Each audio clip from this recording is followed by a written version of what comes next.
Assalamualaikum guys, mari kita bikin nasi kebuli sendiri ya.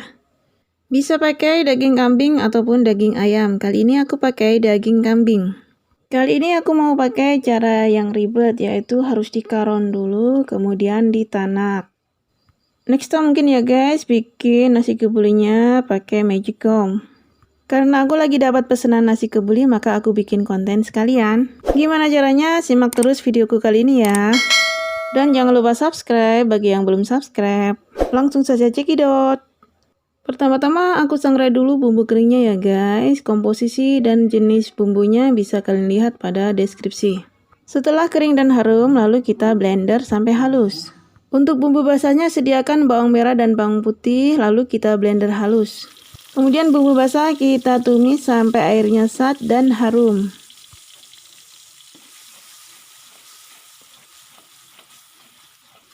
Lalu masukkan irisan bawang bombay. Lanjutkan menumisnya hingga harum ya guys bumbunya.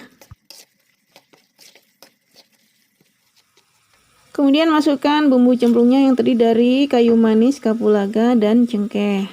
Aduk-aduk kembali hingga rata. Lalu disusul masukkan bumbu cemplung yang lainnya berupa daun salam dan batang serai. Dan lanjutkan aduk mengaduknya. Kemudian masukkan bumbu keringnya. Aku ini buat 3 kg beras ya guys. Jadi bumbu yang aku bikin rada banyak. Aduk-aduk terus hingga bumbu tercampur rata dan agak kering. Itu tandanya bumbu telah matang sehingga tidak berbau anggur. Kemudian masukkan tomat yang telah di blender ke dalam tumisan bumbu. Aduk-aduk kembali hingga rata, jangan sampai gosong ya guys. Kemudian tambahkan lada bubuk secukupnya, aku pakai setengah saset. Kemudian masukkan daging kambing yang telah direbus bersama dengan kaldunya ke dalam tumisan bumbu. Bila kalian pakai daging ayam sayur, langsung saja masukkan dalam keadaan mentah ke dalam tumisan bumbu. Dan tambahkan air secukupnya. Jangan lupa diaduk-aduk ya guys untuk meratakan pematangan. Kemudian masukkan susu bubuk secukupnya, aku pakai susu denko. Aku pakai 1-2 saset susu bubuk denko ya guys untuk 3 kg beras. Kemudian tambahkan garam secukupnya. Kemudian tambahkan santan instan secukupnya. Aku pakai 2 saset santan instan. Sambil diaduk-aduk rata ya guys. Aku sarankan untuk ditambahi penyedap sedikit saja ya guys. Kemudian tambahkan gula pasir secukupnya. Tak lupa untuk dikoreksi rasa ya guys. Lalu masukkan beras yang telah kita cuci bersih. Sambil dikoreksi rasanya, dan kalau kurang air ya ditambahin air secukupnya. Diaduk-aduk rata ya guys, biar nggak gosong pada dasar wajan atau panci. Terus diaduk ya guys, biar nggak gosong dan sampai airnya sat. Setelah airnya sat, matikan kompor, kemudian diamkan selama kurang lebih 30 menit.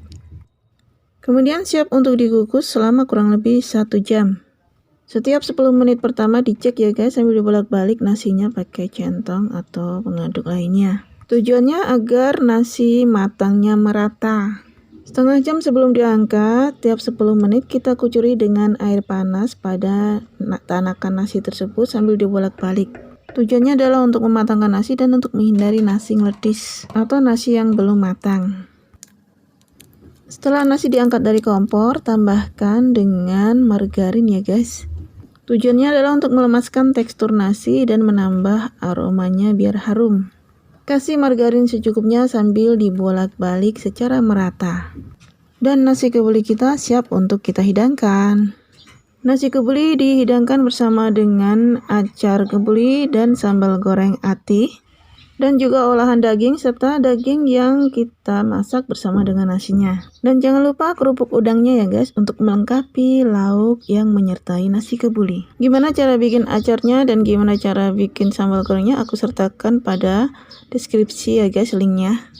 Nah semoga videoku ini bermanfaat ya guys, terutama bagi kalian yang mendapatkan orderan nasi kebuli. Dan jumpa lagi pada videoku selanjutnya.